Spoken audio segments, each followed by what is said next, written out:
Hello everyone, আসসালামু আলাইকুম। Welcome back to my channel Nilu cooking হাউজে। আজকে আমি আলু দিয়ে গরুর মাংসের পাতলা ঝোল রান্না করব। আমি গরুর মাংসগুলো ছোট ছোট টুকরো করে নিয়েছি।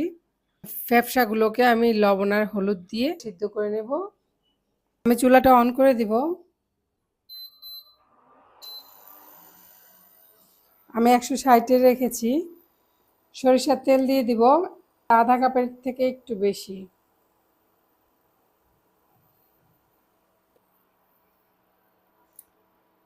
আস্ত দারচিনি 5 টুকরা আর 4 টুকরা এলাচ তেলে দিয়ে দিব।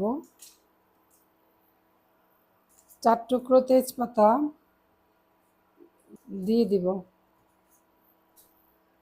আর দিয়ে দিব 1 কাপ পেঁয়াজ কুচি। পেঁয়াজটা হালকা ভেজে নিব। পেঁয়াজটা হালকা ভাজা হয়ে গেছে। এখন আমি বাটা মশলা দিয়ে দিব।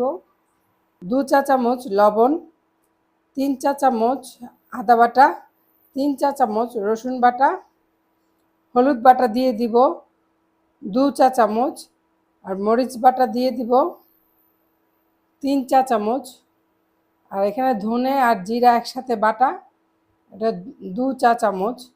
আর গরম মশলা গুঁড়া 1 চা চামচ। আমি মশলাগুলো সব দিয়ে দিব।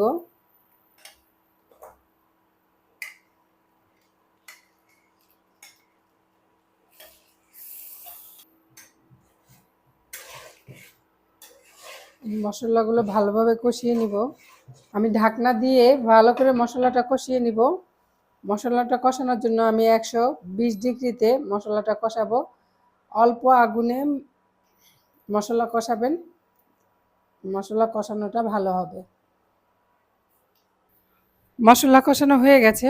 মশলার উপরে তেল চলে আসছে, যে তেল, তার মানে মশলাটা একদম পারফেক্ট কষানো হয়ে গেছে। ধুয়ে রাখা গরুর গোশ দিয়ে দিব। আমি ফ্যাপসাটাকে লবণ আর হলুদ দিয়ে সিদ্ধ করে নিয়েছি।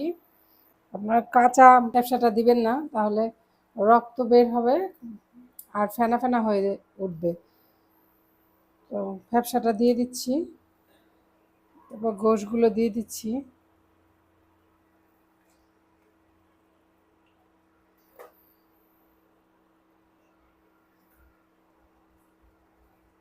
আমি পুরো ঢেলে দিলাম না কেন, ওই দেখেন, এই যে পানি যতই ধোয়ার শেষে এরকম রক্ত পানি থাকবে, তাই আমি ঠাস করে ঢেলে দিলাম না, এভাবে হাত দিয়ে দিলাম। এখন আমি চুলাটা 180-তে রাখবো।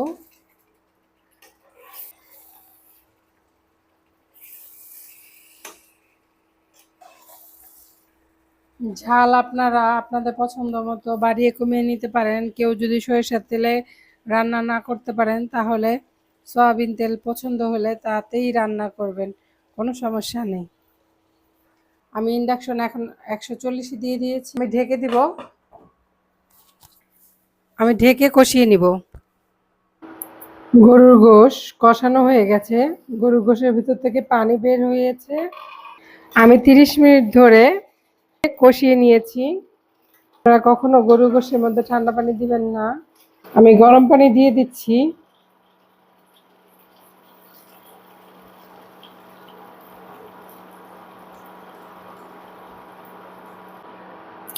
সাথে 4টা আলু টুকরো করে কেটে নিয়েছিলাম, তা দিয়ে দিব। আমি ঢাকনা দিয়ে ঢেকে আর যতক্ষণ সিদ্ধ না হয় ততক্ষণ পর্যন্ত অপেক্ষা করব। আমি লবণটা দেখব।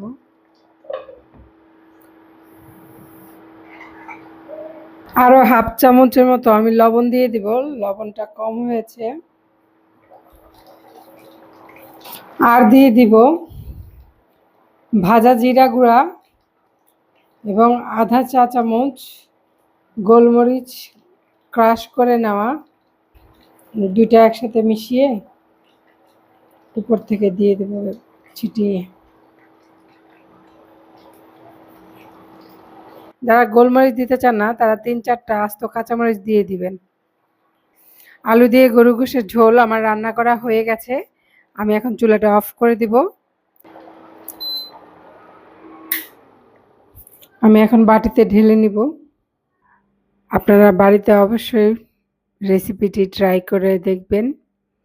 কেমন হলো কমেন্টে জানাবেন। আমার রেসিপিগুলো যদি আপনাদের ভালো লেগে থাকে তাহলে অবশ্যই একটি লাইক দিবেন এবং আমার চ্যানেলটিকে সাবস্ক্রাইব করে আমার চ্যানেলটির পাশে থাকবেন। সবাই ভালো থাকবেন, সুস্থ থাকবেন। আল্লাহ হাফেজ।